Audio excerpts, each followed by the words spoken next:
Starting में आप half an hour दो, एक टाइम डिसाइड करो या फिर रोज के रोज टाइम आप जैसे मैनेज होता है वैसे टाइम निकाल के हाफ एन आवर कनेक्ट करके डिस्कस करो कि जो भी क्लास में हुआ है पोर्शन उस पे क्या पॉसिबल क्वेश्चंस है, किसी को समझ में नहीं आया उसको बताओ। तो ये आप अभी से प्रैक्टिस शुरू कर दो, ठीक है। इसके लिए आपके ग्रुप बनाए हैं और आप एक दूसरे को क्वेश्चन करो, एक दूसरे का मॉक लो डेली बेसिस पे। यही पर्पज है ग्रुप का। अगर आपके ग्रुप बने और बस आप कुछ कर नहीं रहे हो तो उसका कुछ फायदा नहीं है। ओके, तो अभी आप आज से स्टार्ट कर दो, ग्रुप बना के रखे वो अच्छी बात है। और एक मतलब आपको लग सकता है हमें क्या कर रहे हैं छोटे बच्चे की तरह, ऐसा कुछ नहीं है गाइस, क्योंकि हमें 3 मंथ्स के बाद रियल इंटरव्यू के लिए रेडी होना है, तो हमें प्रैक्टिस करनी ही करनी है। इसका एडवांटेज आपको ही है।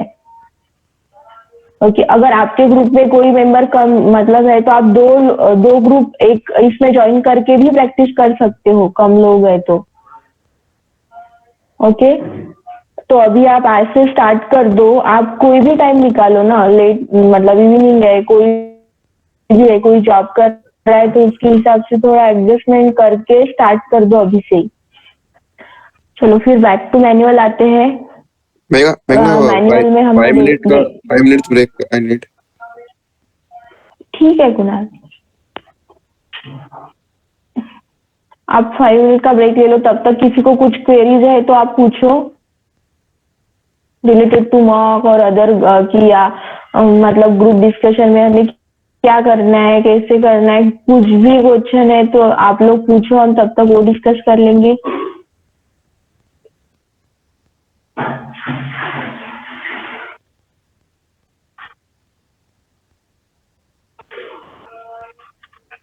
सबको क्लियर है?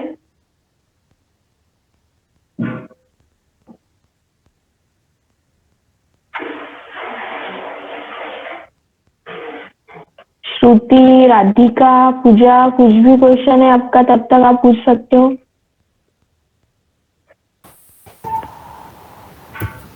हाय मेगा, सौगात है। हाँ, हाय सौगात।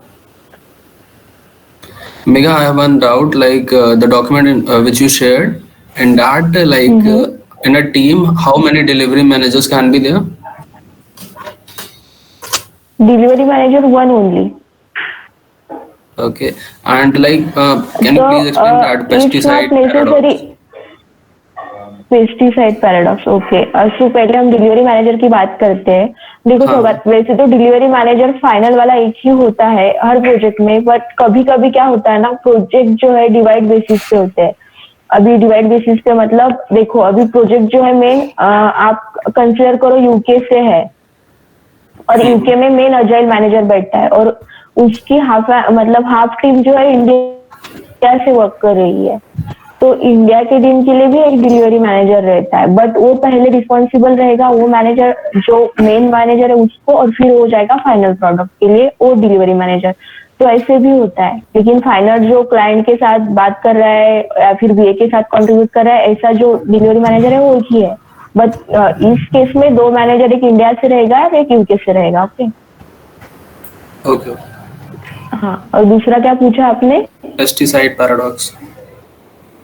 ओके, सो पेस्टिसाइड पैराडॉक्स मीन्स आप सिंपल इतना याद रखो कि जब हम टेस्टिंग परफॉर्म करते हैं ना, तो क्या होता है कि हम टेस्ट सिनेरियो राइट कर रहे हैं। ओके, तो उस केस में क्या होता है कि किसी भी एप्लीकेशन के डिफरेंट वर्जन्स होते हैं, मतलब उसमें कंटिन्यूसली डेवलपमेंट या फिर कुछ फीचर्स ऐड हो रहे हैं, तो ऐसा एनहांसमेंट जो है वो इटरेटिव वे में कंटिन्यूसली शुरू रहती है। एक बार प्रोडक्ट डिलीवर कर दिया, कुछ तो भी नए फीचर ऐड हो रहे हैं, फिर से रिक्वायरमेंट आई, फिर से डेवलपमेंट हो रहा है, न्यू वर्जन जा रहा है। तो ऐसे जब न्यूली फीचर ऐड होते हैं ना, तो आफ्टर डेवलपमेंट वहां पे टेस्टिंग परफॉर्म करनी पड़ती है। तो हर बार न्यू टेस्ट केसेस लिखे, न्यू टेस्ट सिनेरियो लिखे, तो टाइम कंज्यूमिंग है ना। तो क्या करते हैं, जो मॉड्यूल पहले से ही है और उसमें कुछ नया इंटीग्रेट हो रहा है, तो वो प्रीवियस इसका ही रेफरेंस लेके या फिर वही टेस्ट केस से एग्जीक्यूशन स्टार्ट करते हैं, और न्यूली जो फीचर ऐड हुए उसके लिए न्यू टेस्ट केसेस राइट करते हैं। तो इस केस में क्या होता है ना, जो प्रीवियसली डिजाइन टेस्ट केसेस है वो हम हर एक वर्जन में टेस्ट कर रहे हैं, वही एग्जीक्यूट कर रहे हैं। तो ये जो रिपीटेटिव एग्जीक्यूशन है इसमें क्या होता है कि बग फाइंड करने के जो भी चांसेस है ना वो डिक्रीज हो जाते हैं, क्योंकि हम रिपीटेटिवली वही सिनेरियो कर रहे हैं जो हमने पहले वर्जन में कुछ साल पहले राइट किए थे। तो वहां पे जो भी है टेस्टिंग में बग फाइंड करने की पॉसिबिलिटी जो है वो कम हो जाती है। तो उस टाइम पे एक नीड हो जाती है ऐसे कि हम कुछ तो भी न्यू सिनेरियो राइट करें नए तरीके से, रिक्वायरमेंट का फिर एक बार में मतलब क्या बोल सकते हैं हम ऑब्जर्वेशन करके फिर से राइट करें, ये एक रिक्वायरमेंट आ जाती है। तो यही चीज है पेस्टिसाइड पैराडॉक्स में, मतलब रिपीटेटिवली जब हम वही घिसे पिटे टेस्ट केसेस एग्जीक्यूट कर रहे हैं तो बग फाइंड होने की जो पॉसिबिलिटी है कम हो जाती है, इसलिए हम न्यू टेस्ट केसेस राइट करें। और उस टाइम पे हम ये भी कर सकते हैं कि जो प्रीवियसली जिसने काम किया है हो सकता है वो अभी मतलब उसको कुछ अलग से आ ही नहीं रहा है, तो वो वहां पे कुछ न्यू पर्सन को अपॉइंट कर देंगे कि वो कुछ नए सिरे से सोचे और नए टेस्ट केसेस राइट करें। ओके, क्योंकि सिनेरियो तो कोई भी मतलब डिफरेंट बन सकते हैं, एक फंक्शनैलिटी पे different scenario person to person बन सकते हैं। टेस्टर का यही काम होता है कि उसको नंबर ऑफ पॉसिबिलिटी चेक करनी है। यही चीज है पेस्टिसाइड पैराडॉक्स में, रिपीटेटिव टेस्ट केस को अवॉइड करना है और नए टेस्ट केसेस राइट करने हैं क्योंकि हमें नंबर ऑफ बग फाइंड करने हैं। क्लियर है सवाल? हाँ क्लियर है। और ये 6th और 7th स्टेप जो है testing is context dependent and absence of errors policy, इसको भी आप थोड़ा थोड़ा एक बार बता दो। ओके ठीक है, चलो हम यहाँ पे आ ही जाते हैं।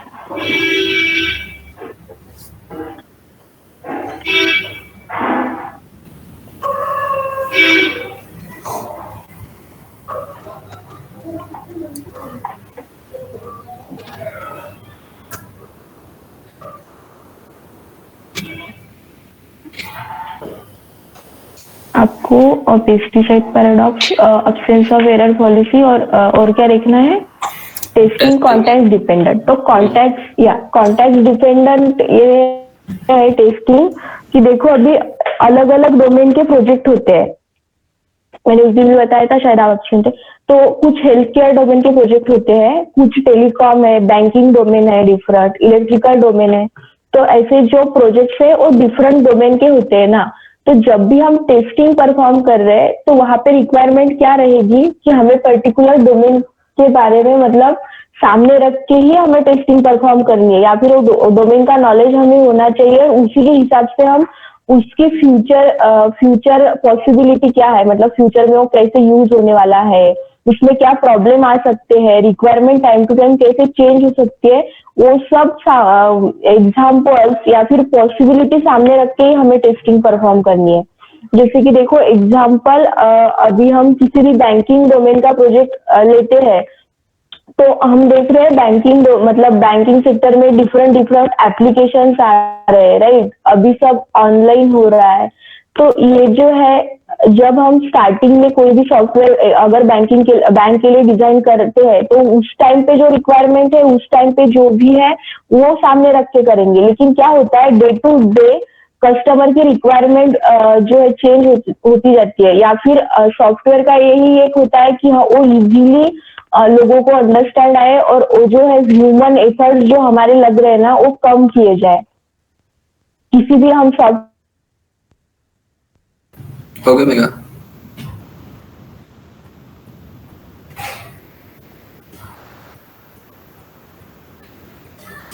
कुछ ना कुछ चेंजेस आ रहे हैं, सॉरी ओके, तो कुछ ना कुछ चेंजेस आ रहे हैं। तो मोटिव क्या रहता है कि जो भी है वहां पे ह्यूमन एफर्ट्स कम हो और हम इजीली एक्सेस कर पाए, यूज कर पाए।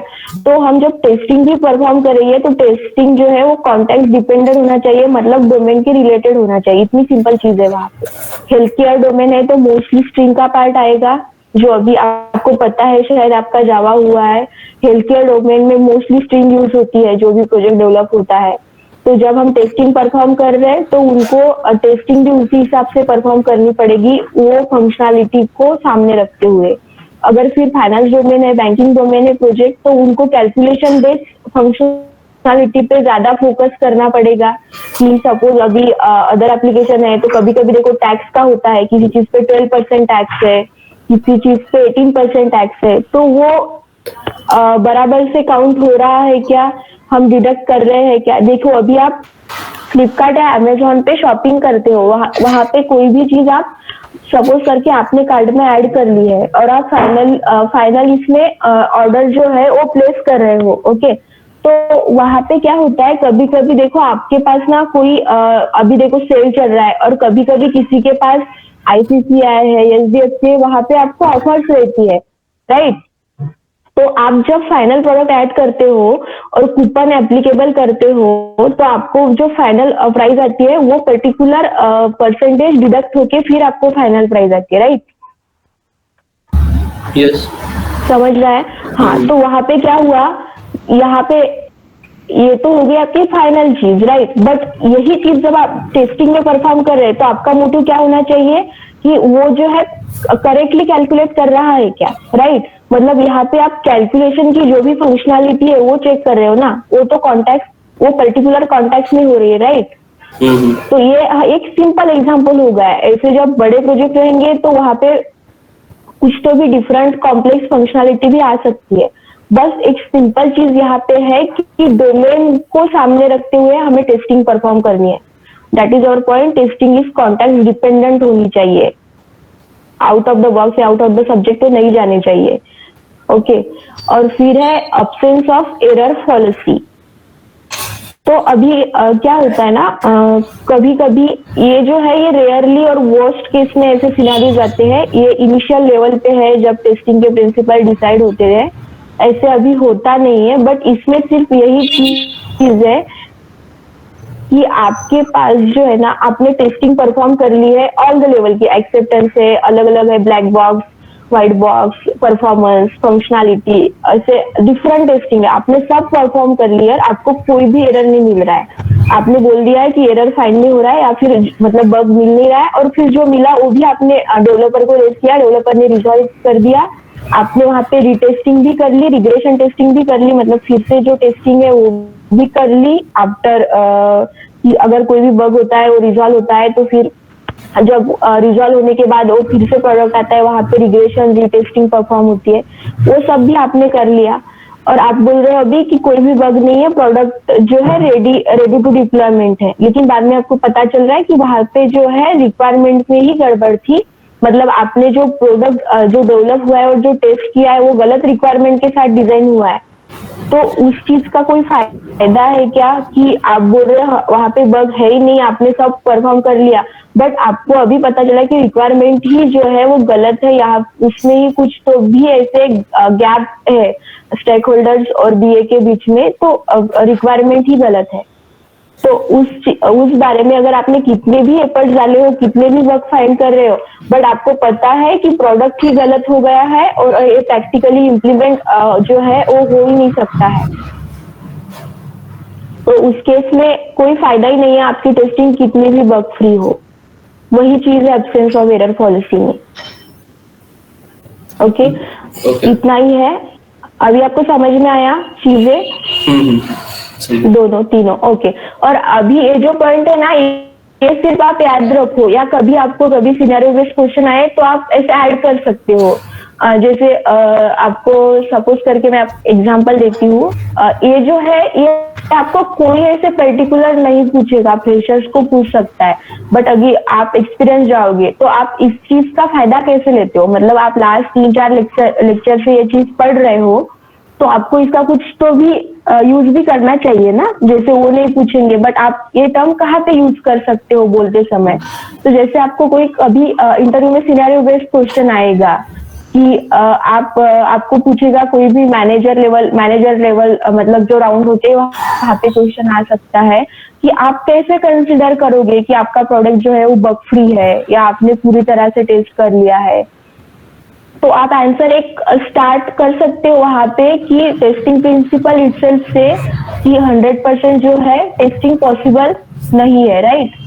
यहाँ पे ये जो सेकेंड पॉइंट है, एग्जॉस्टिव टेस्टिंग इज इम्पॉसिबल, मतलब हम पूरे तरीके से टेस्टिंग परफॉर्म करके ऐसे बोल ही नहीं सकते कि प्रोडक्ट 100% फ्री है।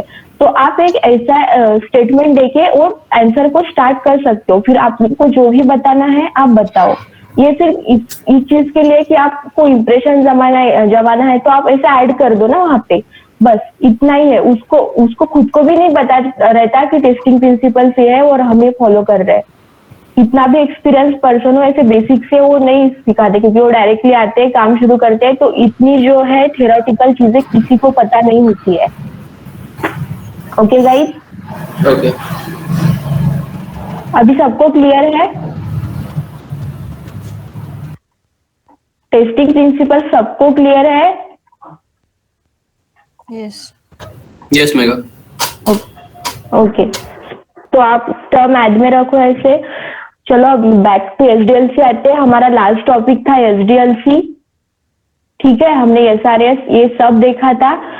इसमें जो भी टाइप है इस पे अभी क्या पॉसिबल क्वेश्चन आ सकते हैं, तो व्हाट इज एसआरएस, एसआरएस में क्या क्या इंक्लूड होता है, वो एक क्वेश्चन आ सकता है। दूसरा क्वेश्चन आ सकता है व्हाट इज एसडीएलसी, और तीसरा क्वेश्चन आ सकता है व्हाट इज एसक्यूए। ओके, आपके जब मॉक होंगे तो आपको बेसिक से ये क्वेश्चन आ ही जाएंगे, और यही जो क्वेश्चन है ये आप एक दूसरे को भी पूछो। ओके गाइज, तो अभी हम स्टार्ट करते हैं प्रोसेस, या फिर हम बोल सकते हैं उसको ही मॉडल। तो देखो हमने एसडीएलसी तो पहले देख लिया है, तो हमारा जो टेस्टिंग में जो है डिफरेंट मॉडल्स रहेंगे। जैसे एसडीएलसी है, एसडीएलसी के बाद वाटरफॉल है, फिश मॉडल है, वी मॉडल है, स्पाइरल मॉडल है, अजाइल है। लेकिन ये जो स्पाइरल है या फिर इंटीग्रेशन है, अभी प्रोटोटाइप मॉडल रहता है। प्रोटोटाइप मॉडल शायद इनको पता होगा, मैकेनिकल गाइड्स को पता होगा, आई थिंक यहाँ पे कुणाल, यस। तो आप बोल सकते हो ऐसे डमी टाइप का, बट हमें यहाँ पे यस, तो वो मॉडल हमें यहाँ पे कुछ देखना नहीं है। प्रोटोटाइप और ये हमारा मतलब कुछ है नहीं पार्ट। यहाँ पे हम सिर्फ 3-4 मॉडल देखेंगे। जैसे कि एसडीएलसी जो है वो एक जनरलाइज अप्रोच है। ओके, तो इसकी जो भी फ्रेजेस है वो सभी मॉडल में जो है कॉमन ही है। ओनली चेंज हो रहा है कि वे ऑफ मतलब इम्प्लीमेंटेशन, तो वो सिर्फ चेंज होगा, बाकी फ्रेजेस तो सेम ही है। हम देखेंगे यहाँ पे 4 मॉड्यूल। जो फर्स्ट मॉडल है हमारा SDLC, it's a generalize approach. Then है वाटरफॉल,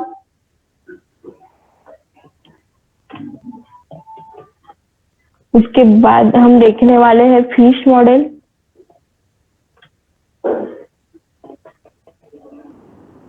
और उसके बाद हम देखने वाले हैं वी मॉडल देखेंगे।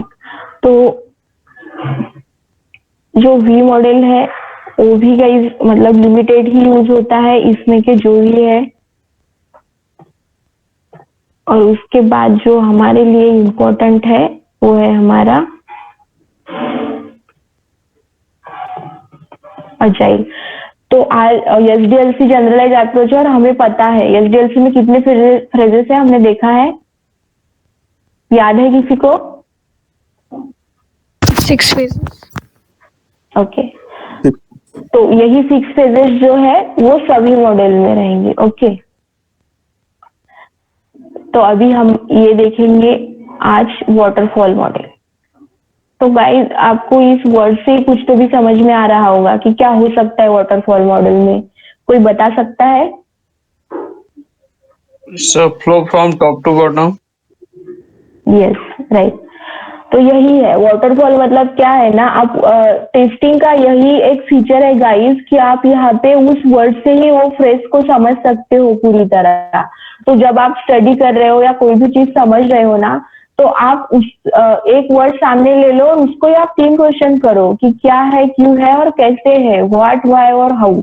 जैसे आप ये चीज 3 पॉइंट सामने रख के किसी भी फंक्शनलिटी को अंडरस्टैंड करोगे ना, तो आपको कैसे भी कॉम्प्लेक्स क्वेश्चन आए, सिनेरियो बेस्ड क्वेश्चन आए, डायरेक्ट आए, इनडायरेक्ट आए, आप आंसर कर पाओगे।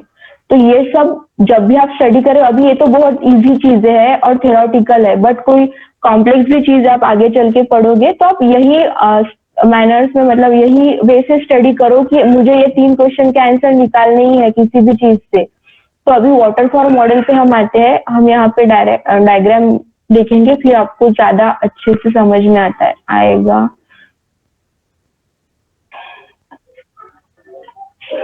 तो फर्स्ट पेज यहाँ पे भी जो है वो ही रहेगी, that is our information gathering. Okay, इसी को हम बोलेंगे BRS। और फिर यहाँ पे हमारी सेकेंड स्टेज आएगी, that is our analysis. Okay,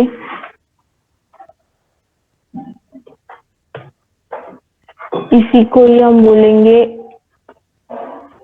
SRS, इसी को ही बोलेंगे FRS, और इसी को एक बोलते हैं CRS, that is customer requirement analysis. 1 to 1 देखते हैं इसमें क्या डिफरेंस है। तो उसके बाद आएगी डिजाइन, इसमें आएंगी हमारी HLD, LLD।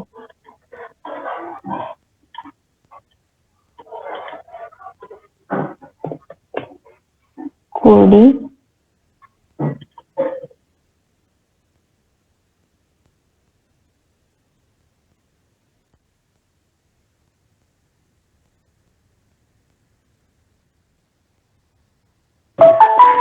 टेस्टिंग।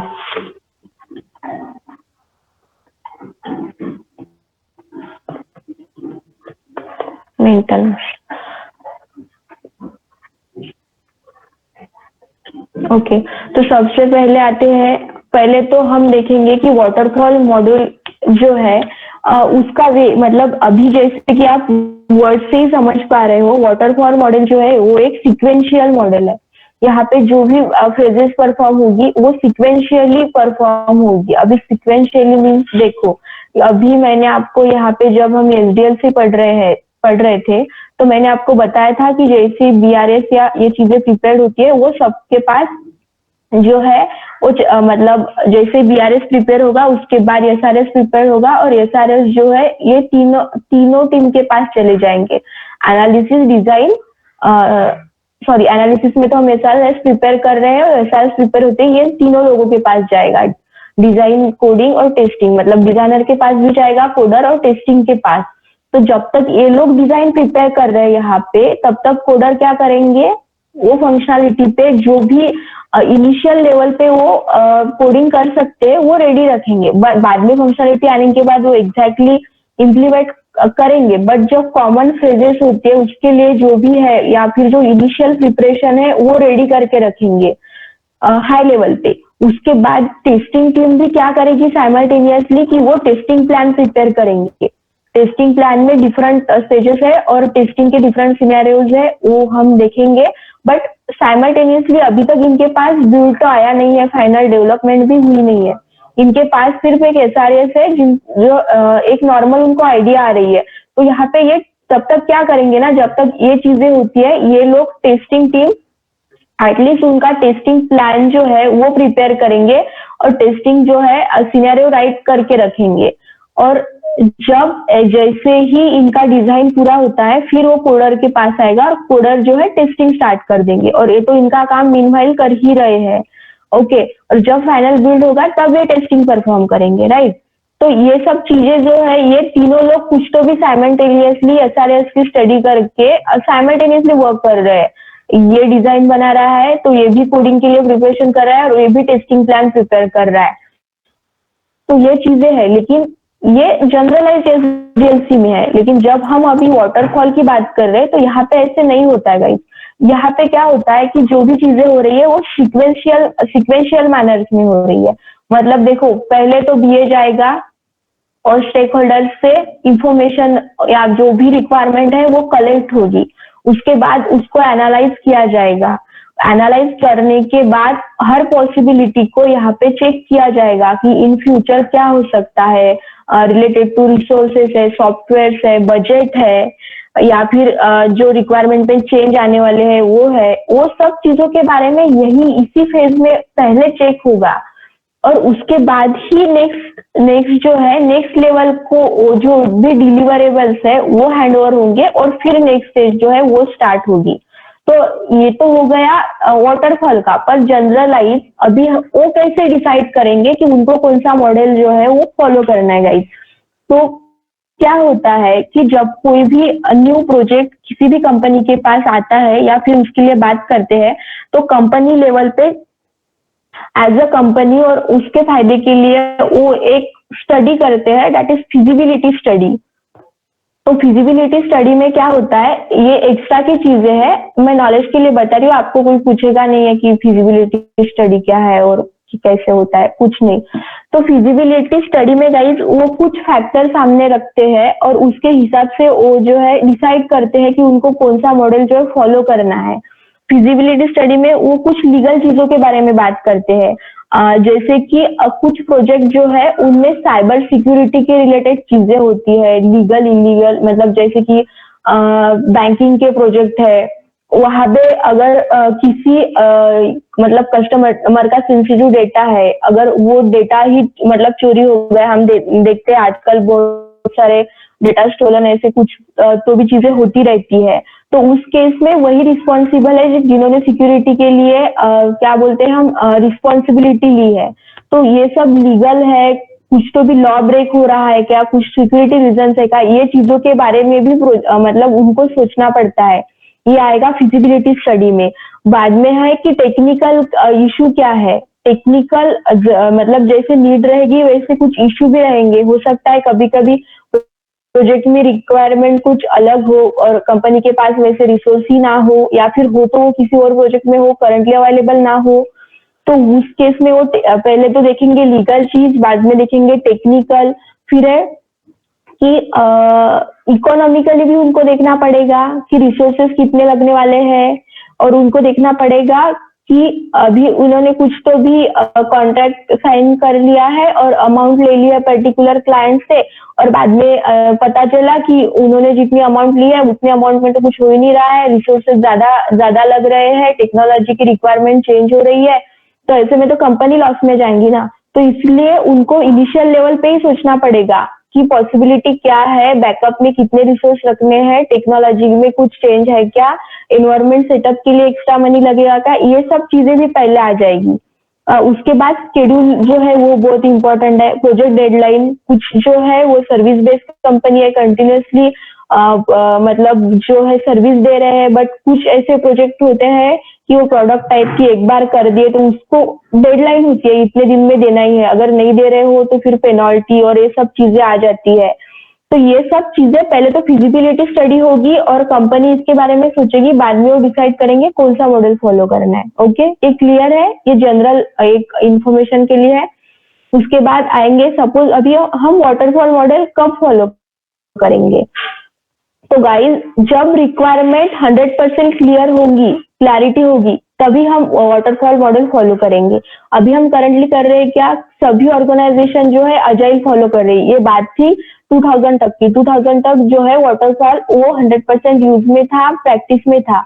2001 में अजाइल इंट्रोड्यूस हुआ, उसके बाद जो है धीरे धीरे वाटरफॉल जो है कम यूज होते गया है, फिर वो रिक्वायरमेंट के हिसाब से बहुत रेयर कंपनीज और रेयर प्रोजेक्ट के लिए यूज हो रहा है। अभी तो नहीं है ऐसा आप समझ लो, आपको वर्क करने को मिलेगा नहीं, कुछ भी पॉसिबिलिटी नहीं है, ये आउटडेटेड हो गया है। हो सकता है कि 1% कंपनी किसी प्रोजेक्ट के लिए यूज कर रही है।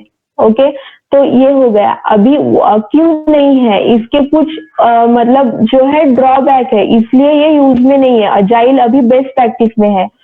तो यहाँ पे क्या हो रहा है कि सीक्वेंशियल फ्लो है, तो इसी में आपको समझ में आ रहा है कि ये यूज में क्यों नहीं है। देखो, फर्स्ट सबसे पहले इंफॉर्मेशन गैदर हो रही है और सब क्लैरिटी है, 100% रिक्वायरमेंट क्लियर है, और रिक्वायरमेंट पे इन फ्यूचर कुछ भी चेंज होने वाला नहीं है, उसी केस में वाटरफॉल यूज होगा। जैसे कि देखो, कभी कभी कस्टमर की रिक्वायरमेंट रहती है एप्लीकेशन में लॉगिन जो है मोबाइल नंबर से होना चाहिए, फिर बाद में वो देखता है अदर एप्लीकेशन, कुछ दिनों के बाद फिर क्लाइंट की रिक्वायरमेंट आ जाती है, नहीं अभी उसको फ्लेक्सिबिलिटी रखनी है, तो उसको रखता है कि ईमेल आईडी से भी लॉगिन होना चाहिए एप्लीकेशन में, तो वो एक नया चेंज लेके आता है। तो वो अदर मॉडल के लिए ठीक है, as a company, development company वो एक्सेप्ट करेगी और चेंज कर देगी, बट जब हम वाटरफॉल की बात करते हैं तो ये चीज जो है पॉसिबल नहीं है, क्योंकि यहाँ पे ये अलाउड ही नहीं है कि आप रिक्वायरमेंट पे एनी टाइम ऐसे चेंज दो और वो फॉलो करे। ओके, तो यहाँ पे फर्स्ट जो है हम रूल बोल सकते हैं, या फिर इसका फीचर भी हो सकता है कि जब रिक्वायरमेंट क्लियर है तभी हम वाटरफॉल जो है फॉलो कर सकते हैं। ओके, तो पहले तो ये समझ में लो, requirement should be clear. Okay,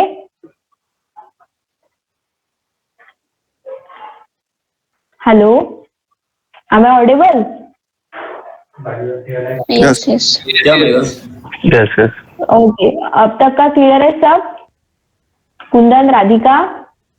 Yes. Yes, Megha. Okay, but अभी तो वाटरफॉल जो है मेघा, आपने बोला नहीं करते हैं, राइट। तो हम इसके लिए पढ़ रहे हैं राधिका कि कंपैरेटिवली हमें चीजें पता होनी चाहिए कि पहले क्या था और अभी क्या चेंज हो गया है। ओके, और आपको एक का दूसरा क्वेश्चन ऐसे आ सकता है, अगर आपको कोई देखो बहुत एक्सपीरियंस पर्सन है जिसने वो 25 साल से 15 साल से काम कर रहा है, उसने काम किया है, तो कभी ऐसे लोग आ जाते हैं जो आपको ऐसा एक आधा क्वेश्चन पूछ सकते, बट 100% नहीं आएगा, क्योंकि अभी इंटरव्यू का टाइमिंग भी बहुत कम हो रहा है। आपका इंटरव्यू ज्यादा से ज्यादा 45 मिनट या फिर बहुत ज्यादा टेक्निकल इंटरव्यू का राउंड मतलब हुआ तो 1 आवर 20 मिनट इतना चल सकता है, उससे ज्यादा नहीं। बट आप कंसिडर करो 45 मिनट्स में आपका इंटरव्यू और हो ही जाता है। बट हमें तो हर वे से रेडी रहना है, इसके लिए हम ये लोग ये जो है सब चीजें जो है पढ़ रहे हैं। ओके, तो यहाँ पे सिंपल चीज है, बस आप इतना याद रखो, ये सिक्वेंशियल है। तो सिक्वेंशियल में ये फेज का सब डेवलपमेंट और सब कंप्लीट होने के बाद ही हम मूव होता है नेक्स्ट लेवल पे। ओके, तो यहाँ पे हो गया बीआरएस रेडी और रिक्वायरमेंट क्लियर है, फिर वो आएंगे एनालिसिस में तो पहले आपको पता ही है, सब एनालाइज करेंगे और एसआरएस प्रिपेयर करेंगे, मतलब डिटेल